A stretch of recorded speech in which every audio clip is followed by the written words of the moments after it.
In 1971, with the help of Israel and Britain, Obote was overthrown by his top military commander, the notorious Idi Amin.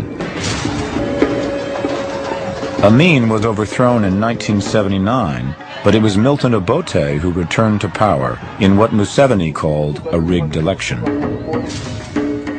In opposition, Museveni disappeared into the bush and formed the rebel National Resistance Army, or NRA.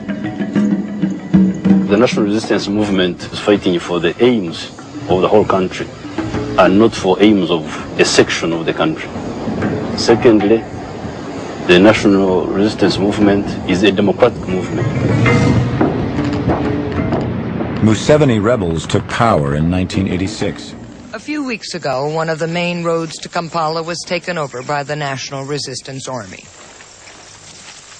Although formed to fight Obote, the NRA, as it's called, represents today's main rebel threat to the new government. They marched in, basically unopposed. They took up positions by the roadside, and they waited.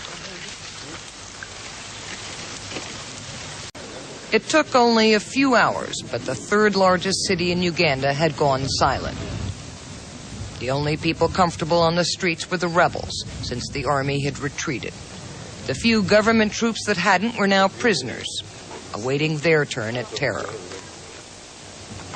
The new military council had overthrown Obote, only to face a new self-appointed power. Last month, the symbol of that past, Obote's medallion, was taken down. Quietly, Ugandans watched as the monument to a man who had been president once and came back to be president again came down. There were no cheers, just bitter thoughts. This country sacrificed blood just to bring down that medallion is symbolic, but we took a lot in terms of human lives to bring that medallion down. This is the second time we're bringing it down.